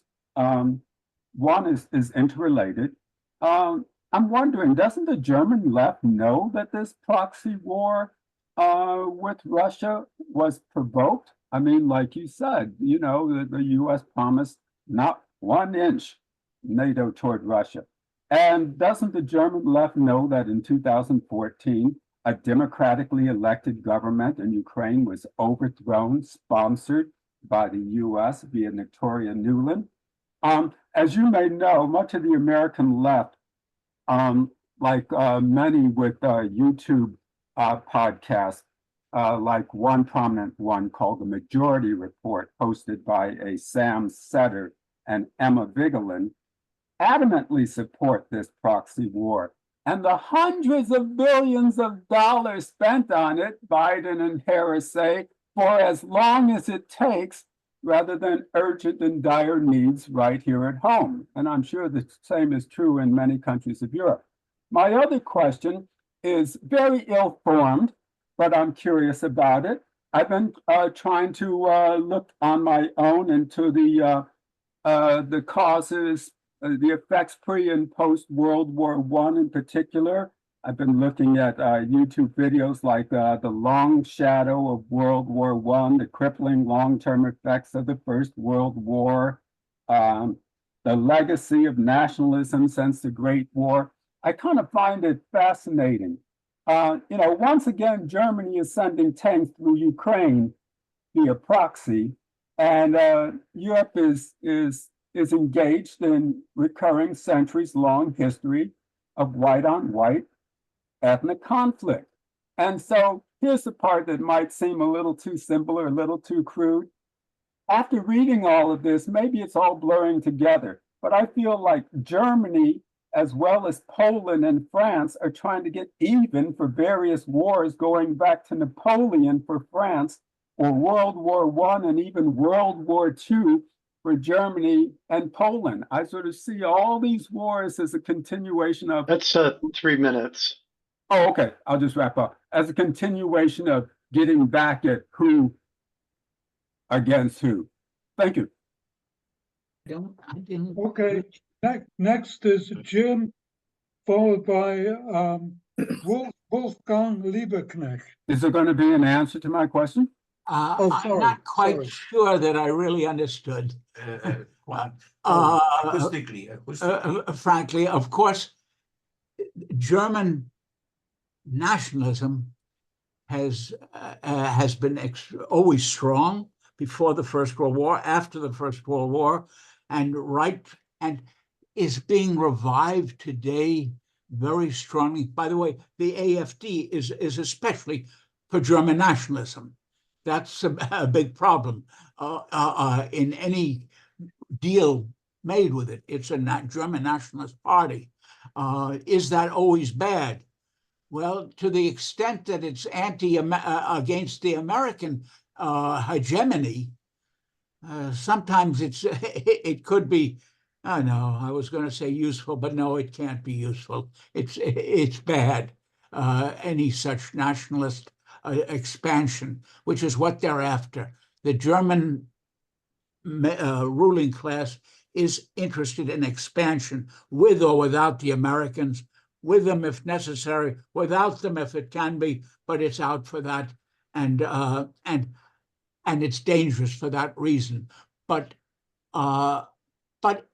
even more dangerous is the attempt to win world hegemony, as I see it, by the leading forces based largely in the United States, although they're now worldwide. And I think that's where all our attention and our opposition should be directed, against those bunch of billionaires, symbolized by a few big names, but spreading over this bunch of several hundred who control half the world. And if you wish, what about the information that the left in Germany does or doesn't have that seems that much of it supports this proxy war? It supports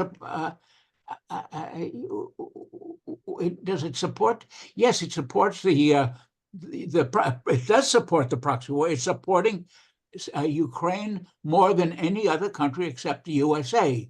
It's true that Olaf Scholz, pressed by the others, has he's caught in a way. He wants to save his party, and he knows that a lot of people in Germany, and especially in East Germany, but that's only a part of it, that they don't want war, and he's dragging his feet to an extent. He drags it on each new weapon that's to be sent to the Ukraine. He drags his feet, and then under pressure, he goes along in the end, because he's under pressure from the Greens and from the Free Democrats, who are both basically pro-aggression, and the Christians, who is also, so that he's under constant pressure. There are a few other social democrats who take more courageous positions. One of them is in a good position. He's head of the caucus in the Bundestag. He's really showed courage, so that there are elements.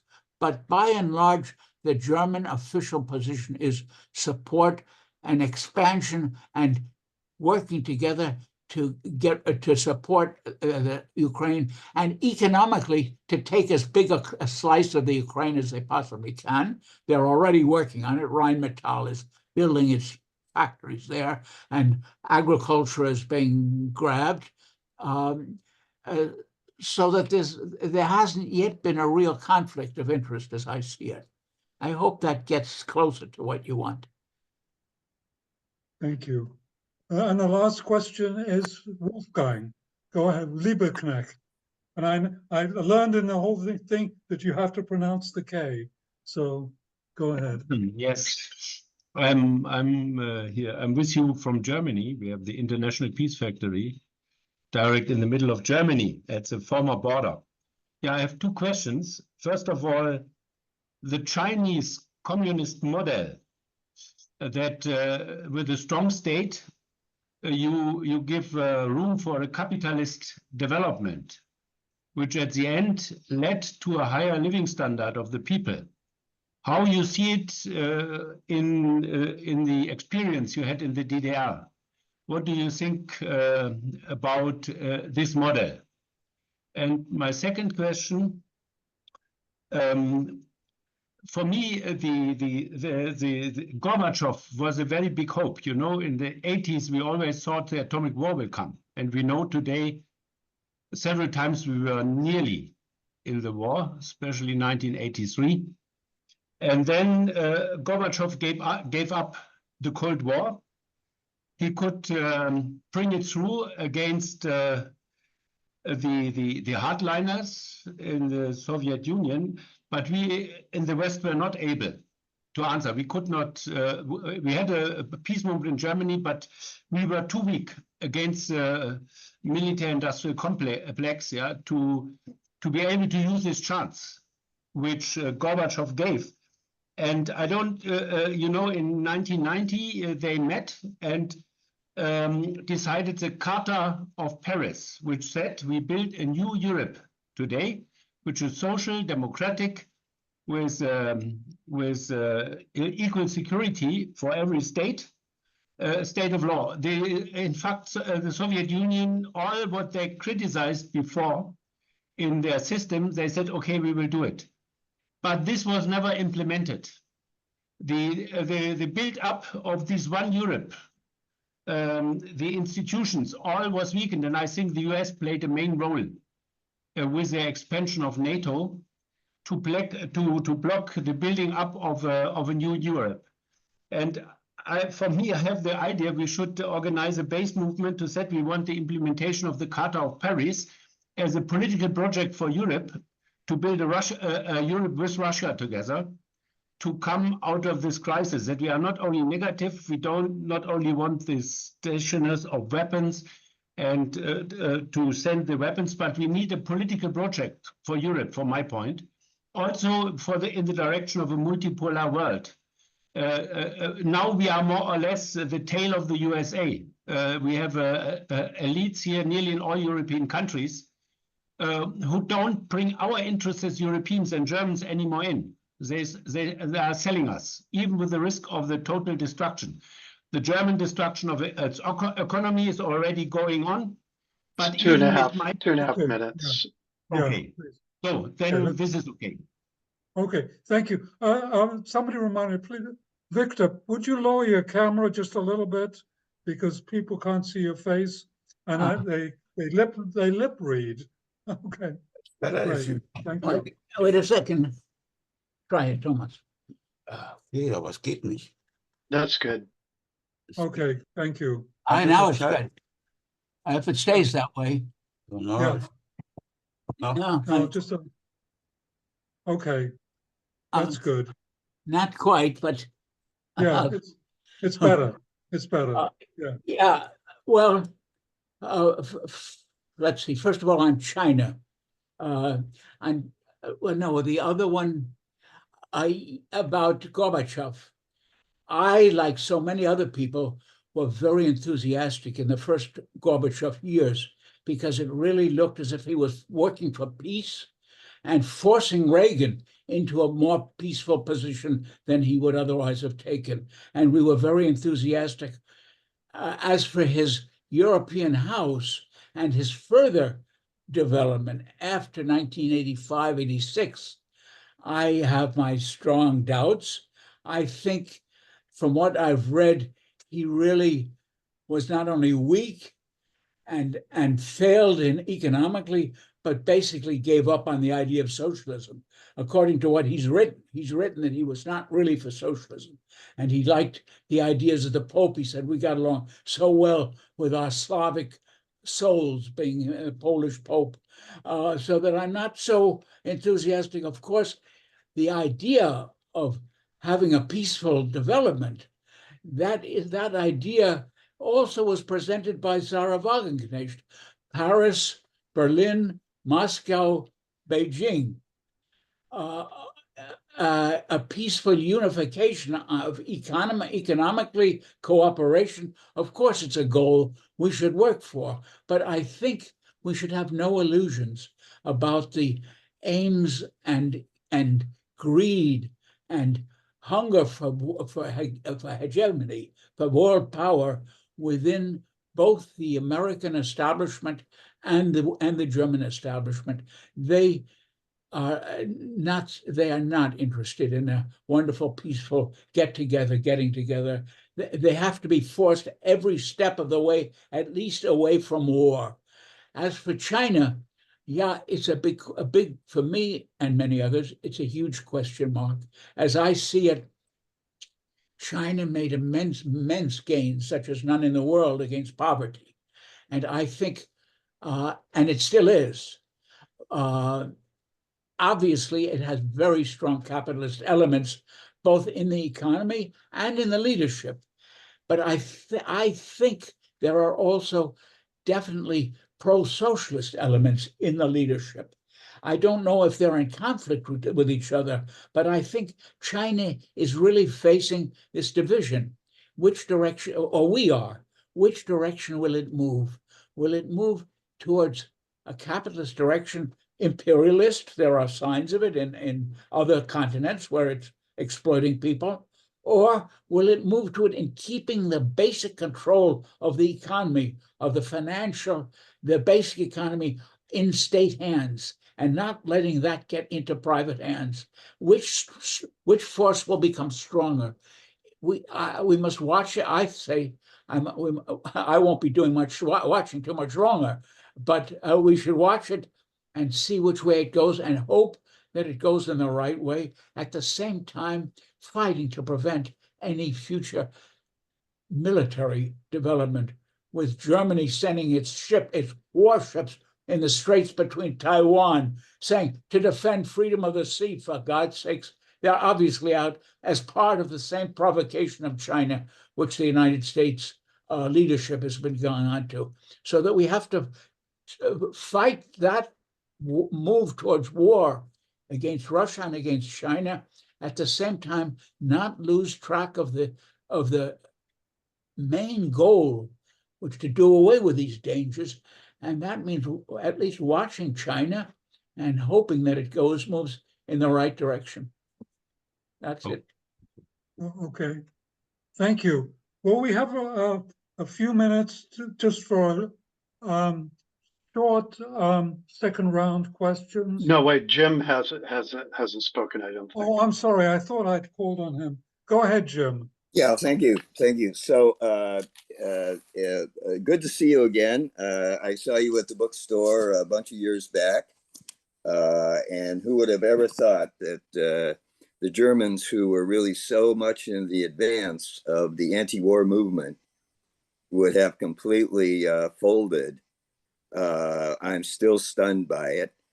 And the other thing that happened right before the special op, Der Spiegel came out with an article about the documents that proved Gorbachev was promised not 2 inches east, and he was citing the documents in England, not the ones in the United States at the archives.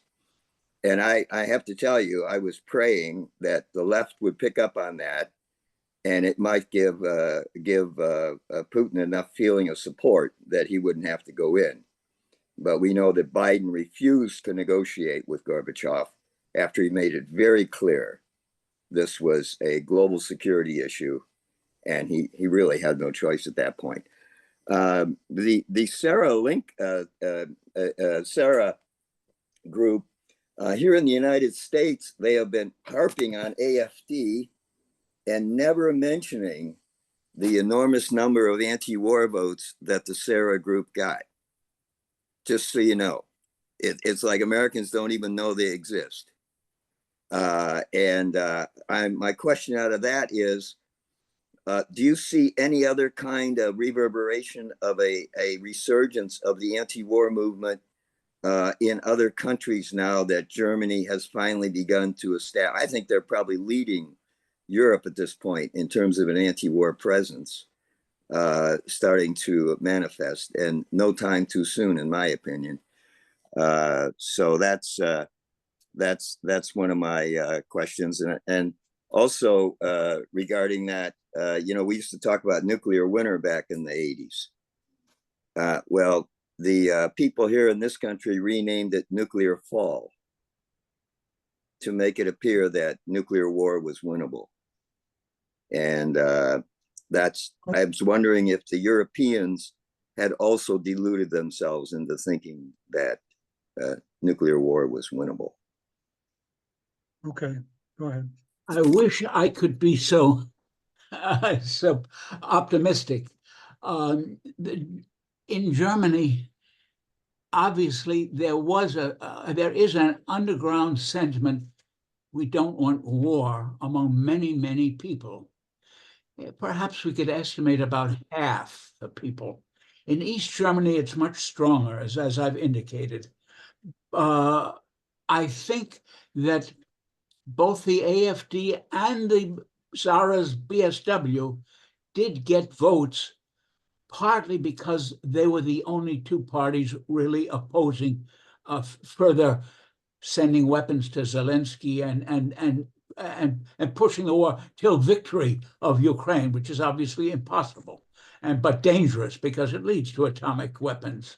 So that there is this ground sentiment, and it has its influence. And a rally like we had in Berlin a few days ago, although it was not as big as the one and a half years ago, which was probably 50,000, this perhaps 20, 30,000, still it was nationwide, and especially Eastern supported. And of course, they have to listen because the leading parties do want to stay in power. And they have to listen to this. And that explains, perhaps in part, why Olaf Scholz tends to drag his feet when it turns to sending weapons to Zelensky, although in the end he often does. But he has still kept no Taurus weapons and missiles. He's still stuck to that, at least up to now. He has to take that. You mentioned the peace movement. Yes, it was once glorious in West Germany. It was in the 80s.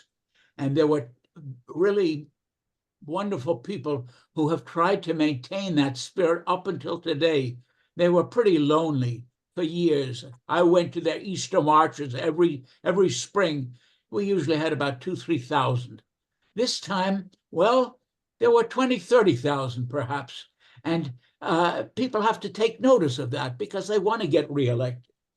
I hope this has its effects within the Linke Party, whose reformist leaders really, they couldn't, in the last time with Zara's big rally, they didn't take part. In fact, they boycotted it. This time they didn't. They took part, but had a separate statement, which was very carefully said, were very much against Putin and hardly mentioned the NATO at all. But at least they took part in it because they're aware that there is that feeling. It has not been organized enough, nearly enough. And whether Zara's party can succeed in that or a stronger Linke, we must wait and see. But it's not easy. And the Linke Party, which was in its best days really a model for many other left-wing groupings in Europe, no longer plays that role, I'm afraid, at the moment.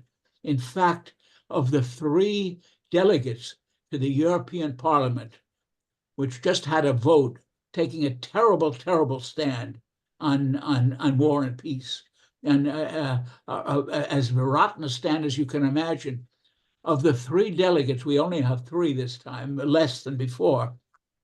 One of them, a woman who was not even a member of the party, but was chosen by the Reform Group because she had a good name defending people in the Mediterranean, shipwrecked people. She had a good name for that, but politically, she's not a leftist, really.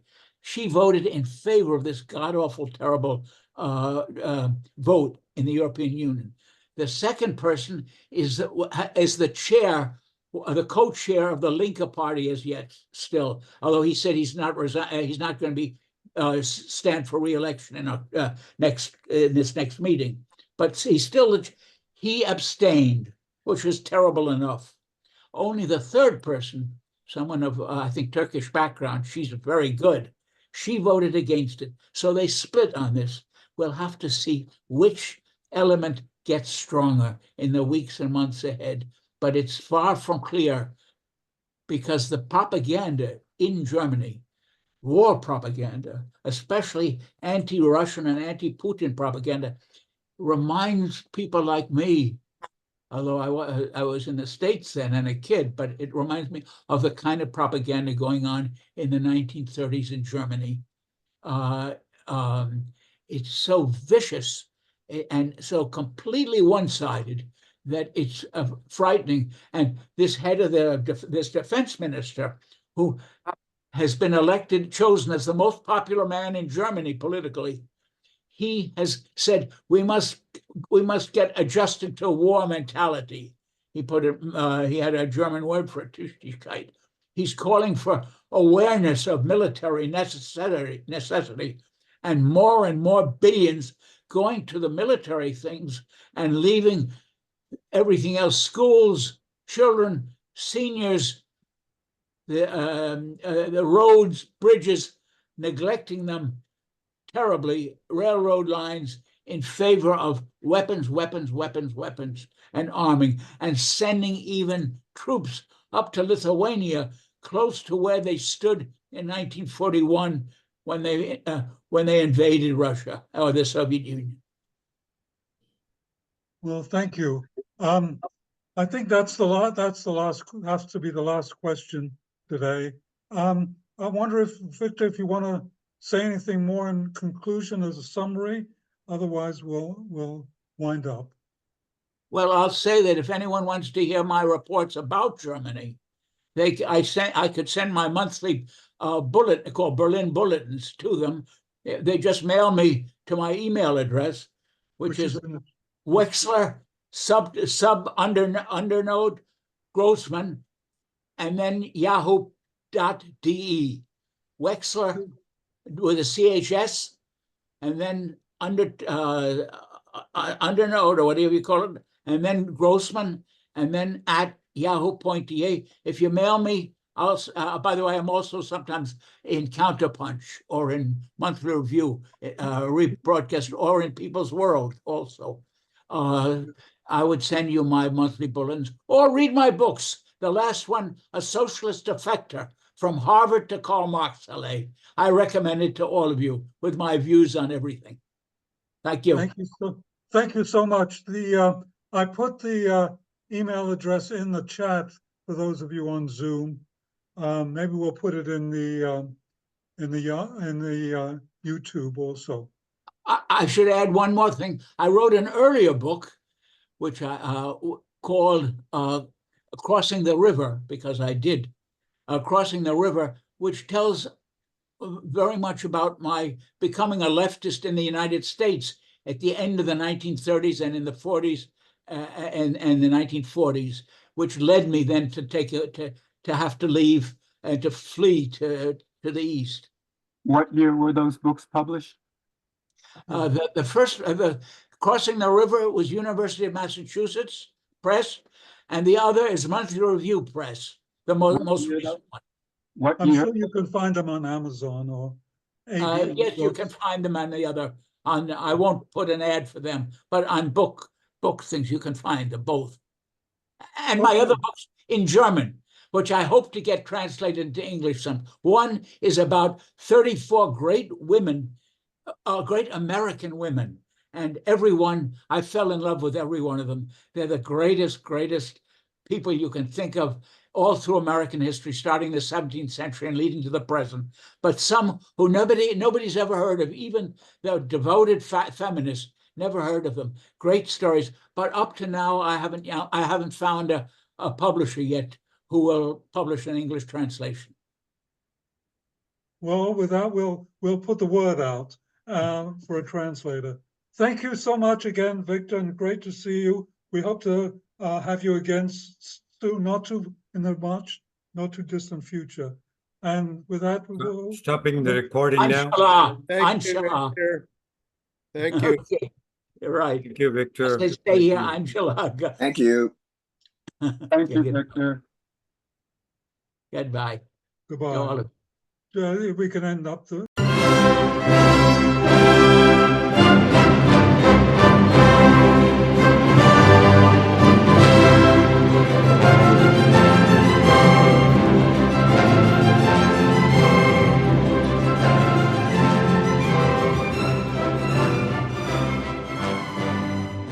Institute for the Critical Study of Society at the Nebel Proctor Marxist Library receives no corporate funding, nor do we have any paid staff.